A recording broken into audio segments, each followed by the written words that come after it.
Hey friends, welcome to Beyond Travel, and today we are in southern Utah, the Red Rock, as you can see, Red Rock country.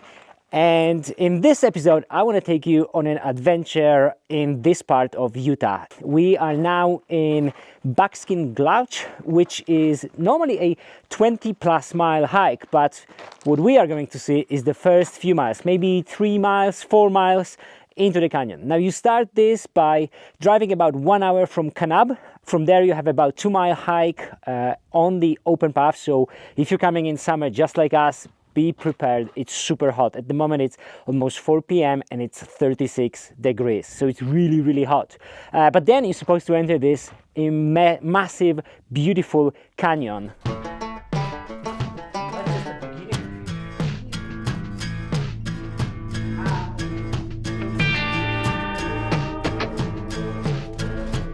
A word of advice before you go on any hike is to visit the Kanab Visitor Center. You'll get not only plenty of information, but also you'll get a better understanding about the weather, because obviously this is Western US. This is Utah, a huge state, very hot. So you got to take care of yourself. Water, weather, all those things.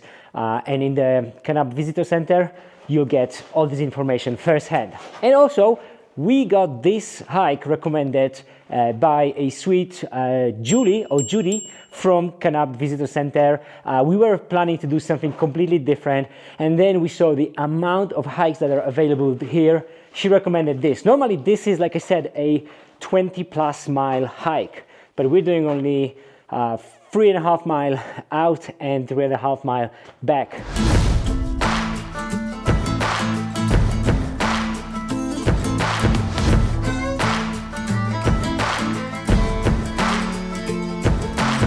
Facing our first challenge. Can we get through without wetting our feet? I think so. It doesn't look like we can. For sure, we need to make sure that. That's a deep one, huh? So we just learned that we gotta go through these paddles. The maximum depth they go is a knee deep. So there are 6 of them at least to go to some beautiful views. So we're going for option 2, that is going barefoot. All right, this one is so far. Ooh, this is knee deep for me. Benny, you are so strong there. Whoop! Yeah, definitely just above my knees, but I'm getting out of here. You know, it's the feeling of mud there. Yeah, but it's not bad.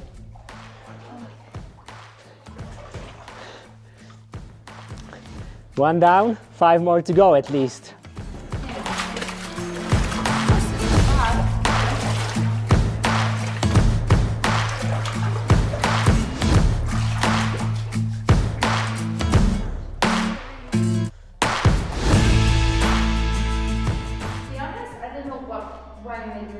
It's a definitely hike worth seeing, because walking in this canyon is pretty spectacular. I feel a little bit like in the Dune. I don't know if you read the books in the film, but some elements here are like in the book that Frank Herbert was describing. Those sandy canyons, the sun is really scorching hot, so you kind of feel that you have to escape the sun wherever possible. It's a beautiful, beautiful place to visit. So if you're here and you have maybe half a day, definitely check out this hike. It's east from Kanab, whereas Bryce Canyon is north, and we are staying a little bit west.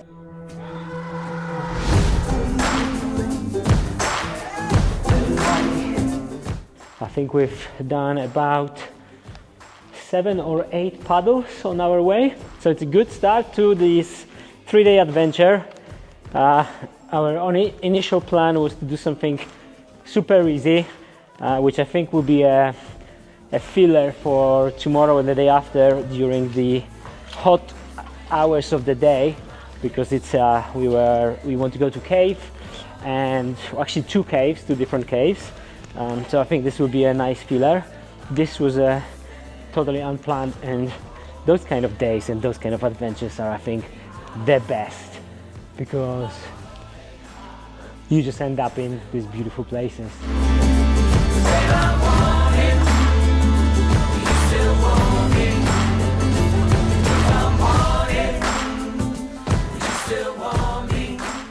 very good late morning on day 2. Yesterday was a blast, and today is supposed to be another great day because we're going to see Bryce Canyon. But first, I want to talk to you a little bit about the accommodation. Now, I just got out of the cave, and I'm going to show you this just in a second because this is a really cool accommodation. And last year and this year around here in Utah, we found really amazing accommodation. So you can find really cool places to stay. You can camp, you can find cool Airbnbs, you can find obviously there all the regular motels, hotels and all that stuff. But one really cool thing is that they built here a little Airbnb in a cave. So let me show you that before I tell you some important things about accommodation. So let's check this out. Like, look at that space. I mean, isn't it just amazing how they created this little cave with a bed and a little table for us to sit here, a little fireplace even, and some little fake fires there. Now, this place keeps the temperature low at really reasonable temperature. We obviously have an AC unit, but even without it, you just feel how different temperature is here. And there are even some hopes up here in the sky for additional light. It's a new unit. There's a whole glamping, camping site around here. I'm gonna show you around now. So we are pretty hidden right here. You wouldn't see it probably if you were walking around. It's underground, right? Then right here, right there, is a little silo that has been adapted to a place to stay, a little Airbnb. All of this has scattered, you know, little tents on wood bases that look like little houses. But let's talk a little bit about accommodation. Like, we've decided to stay in the cave because we really like the idea of sleeping here. Last year we stayed in the caravan, this year in the cave. But unfortunately, it's about 2 hours drive from Bryce National Park. So I think Kanab is probably the best place to stay if you decided to, if you want to visit different parks. It's relatively close to Bryce, to Zion, and to other activities. There is a visitor center which can guide you into all the activities that are available there. So my recommendation, if you're planning this trip, is to look for your place around Kanab.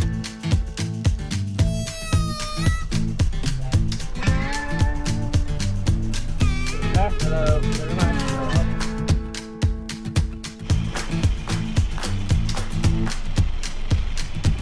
We just got out of the visitor center, and I will emphasize that always visit the visitor centers because it's, again, these people are so happy to help, very informative. They just gave us an itinerary. This time I didn't do much of the research, which Eliana must be surprised, and we would just recommend, it's 4 p.m. now, sun sets at 8, so they recommended us a little scenic drive-through with 4 beautiful viewpoints and a little hike along the rim of the canyon. You can also learn at the visitor centers some health and safety measures. I'm the health and safety manager here of Beyond Travel Blog. So I'm a big passionate about wildlife, and Northern America is rich in wildlife. So it's a good question to ask, what is available around here? So we just been informed that there is rattlesnake and another type of snake. I didn't remember the name. I think the second snake is the same one that we found on our property. But the rattlesnake is probably one of the most dangerous snakes around the world. It's highly poisonous, so it's good to know where it's present, and it's good to know what to do. So they told us that in the canyon, especially in a specific area in the center, there are squirrels around because people feed the squirrels, and unfortunately the rattlesnakes feed now on the squirrels. So they said, like, if you see some squirrels, step back because you might have some rattlesnakes around, and if you do see a rattlesnake, try to don't touch it. step back, let it cross around the trail, and you should be fine. But just be aware that there are rattlesnakes around. I actually hope we're gonna see one. But yeah, actually, I like the idea too. But we just need to be careful. Yeah, maybe not today, but tomorrow we have a hike that goes down into the canyon. And another interesting thing that the guy said, because like I said, we're visiting in summer and it's really hot. Actually, here where we are, it's only 28 Celsius degrees compared to. But as soon as you go down to the canyon, he said it can go as high as 10 degrees more, which would make it about 38 degrees. So be prepared for that. All right, we got to Bryce Point, the viewpoint, the sort of last viewpoint of the short rim trail, and decided to walk back to the rim trail for about 4.5 kilometers to as far as we can get, and get a shuttle back to our car. They offer a free shuttle throughout the park, which is a super nice solution. First point, and it's already Wow, that looks unreal. looking pretty stunning.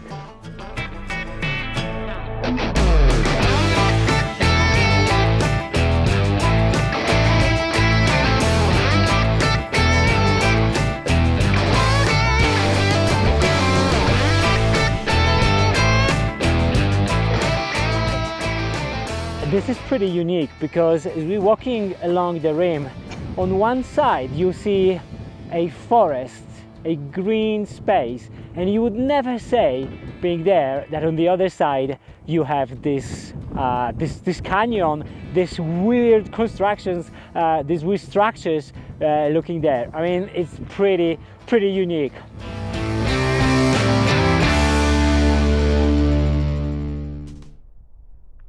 We just passed the sunset point, which is the place we're gonna come back for the sunset, and it was such a pleasant hike. We just did 4 kilometers, and honestly, we didn't know, but it's all downhill. So if you are not looking for a challenge on this hike, drive to Bryce Point and start hiking from there. It's all downhill. The part between Bryce Point and Sunset Point is actually probably, in my opinion, the best, because it's a proper trail. You're walking on the dirt trail. Right now we're walking on a paved path between sunset and sunrise, so you know it's accessible for everyone, which is great, but it's not as cool as that other bit. From sunrise, which is very close, it's less than a kilometer from Sunset Point, we're gonna take a shuttle back to the car and drive for the sunset.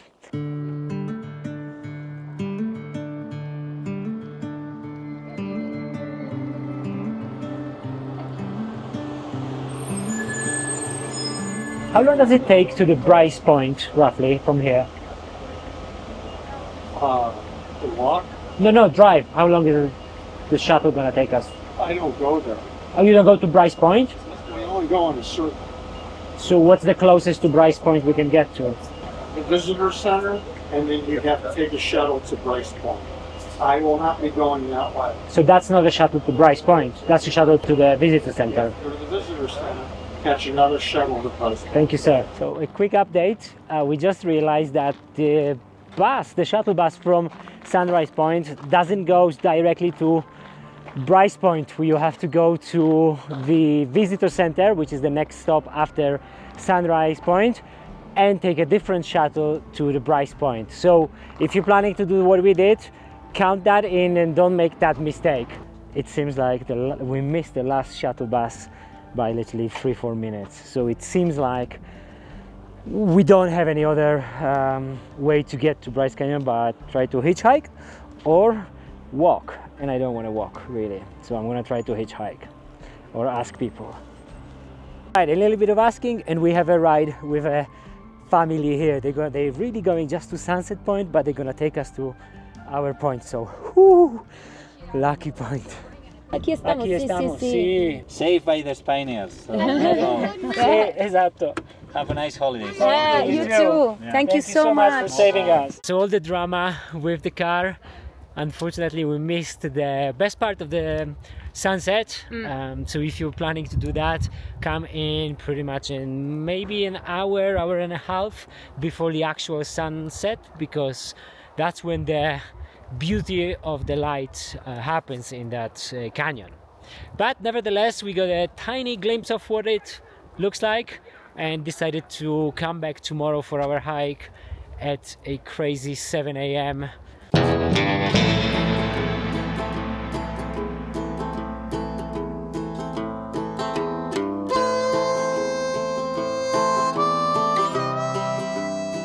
Good morning, friends. Day 3, 7:20 a.m. and we are already in the park, fixing some quick breakfast before we head on the trail. Is a pleasant temperature for hiking, so that's definitely a good point. We have planned the Queen's Garden and Navajo Loop for today, so quick breakfast and off we go.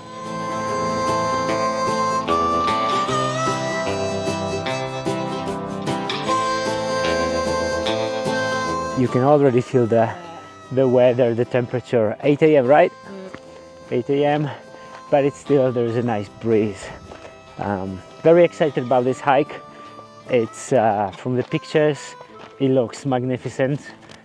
Really beautiful to be today below or at the ground level of those hoodoos, as they call them, where yesterday we've seen all of them from the top. So this is gonna be another good day, I hope.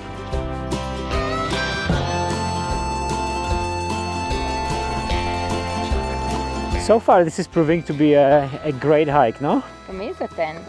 10 out of 10. Yeah, no, it is a beautiful place, really unique structures with beautiful shapes and It's almost mystic. Reminds me of Angkor Wat, but it's not temples. It's nature, so it's wow. You can see many shapes, many faces, many animals. You know, you could even play a game on like what do you see around. You know. Eliana, what's your opinion of portrait of a statue of Queen Victoria here? Per me è una gran cagata. You don't see it? Ma no. Also, going up in the morning, apart from the temperature, the good thing is that there are not that many people. I mean, we are meeting more and more people, obviously, but so far we've come across 20 people in total. So it's definitely, you know, this is one of the most popular trails here. So in the afternoon, I'm sure it's packed with people. So I'm not sure because it's boiling, but that's what Marcin believes. yeah, but the car parks were full. I've seen a lot of people coming back yesterday when we were hoping for the sunset.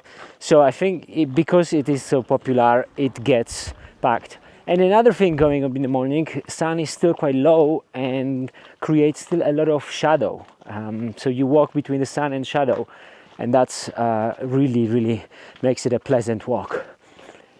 And there are those places like that, little passages like that one, which are really beautiful, really unique.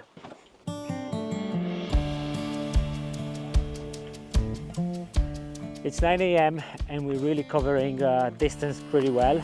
Again, we were very lucky from sunrise point towards sunset. You're going downhill all the time, which means obviously we're gonna go up later. However, we've decided to make it a longer hike and do a Peekaboo Loop trail as well. So yeah, let's see how it looks. It's just so nice that there are so many hikes you can combine together, from Queen's Garden to Peekaboo Loop Trail to Navajo Loop, and just extend those hikes as long as you want.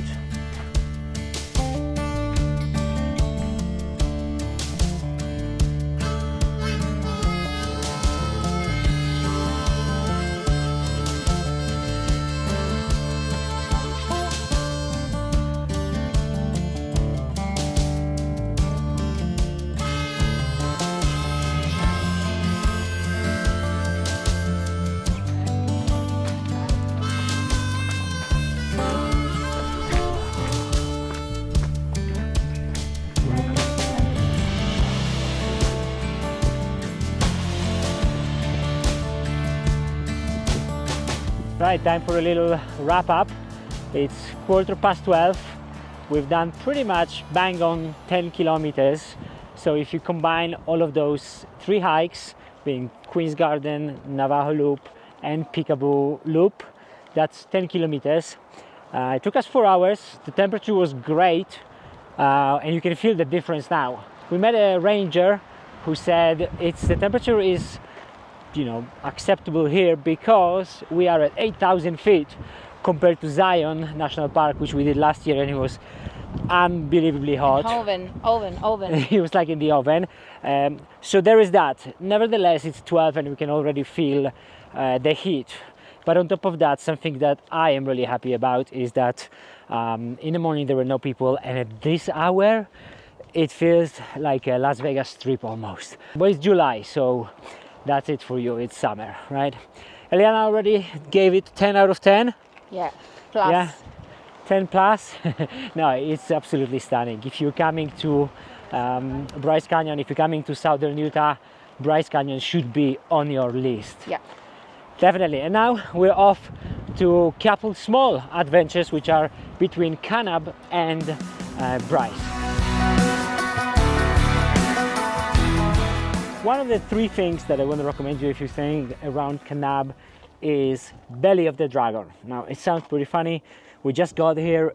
It's about 1 hour drive from Bryce Canyon and about 30 kilometers away from Kanab. So if you're staying in Kanab, this is it. I mean, it looks just like a funny cave, but it's a huge cave, and it's a very easy to access to place.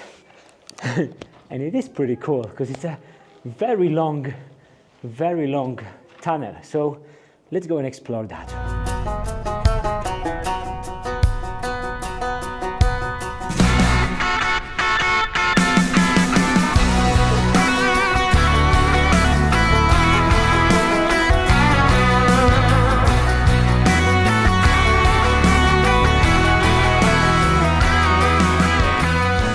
It seems like just after the tunnel there is a hike to do, but I mean, we are just after Bryce Canyon. I don't think nothing can beat that, and we're pretty tired. We've done 12K or something like that in total today.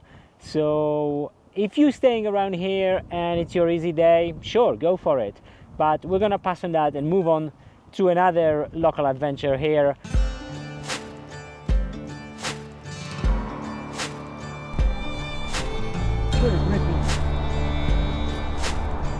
Yeah. Do you want me to stop?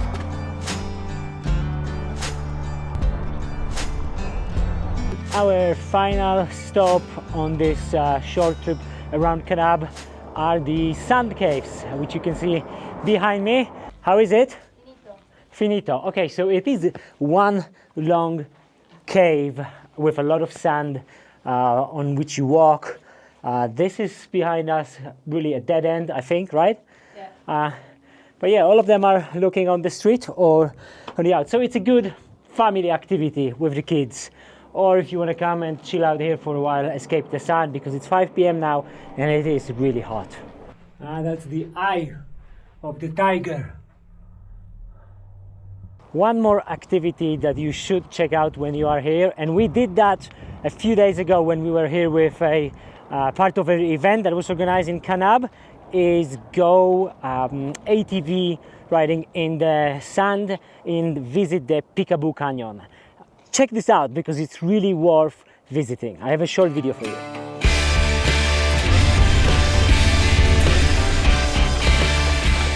Today we came to Peekaboo Canyon. It's a pretty amazing place. I know everybody comes here for the wave, but this place is absolutely magical. Only 10-minute drive from Kanab town, and I mean, look at that. That's just pure magic. For me, it's unique. So definitely if you're coming to South Utah, Peekaboo Canyon is a place to visit. And that's pretty much it. That's all I have for you. But before you go, I want to share a couple of things that maybe may sum up everything that we've experienced and might help you avoid some mistakes.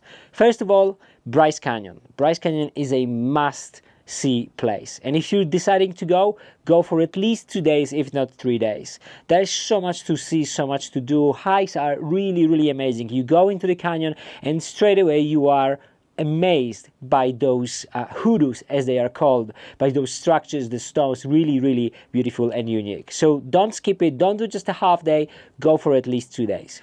Then accommodation. Well, Kanab is great, it's a great spot if you're gonna do other activities, not just Bryce. If you're gonna go to Buckskin Gulch like we did on day one, or if you are a family and you want to do the sand caves or the belly of the dragon. Other than that, I think if I had to choose again and focusing on Bryce Canyon, I would say as close as you can to Bryce Canyon. Camping is available in Bryce Canyon in the national park, so check this out because it's forested area with deer, with squirrels, really, really beautiful. So I'm sure the experience is quite magical. Then, if you are staying in Kanab, go explore those other hikes like Buckskin Gulch, or go and do ATV and sandboarding around here. Southern Utah is beautiful. The landscape is amazing. The temperature is great. For us, it's now time for the last sunset and watching the stars. Thanks for watching Beyond Travel, and I'll see you in the next adventure.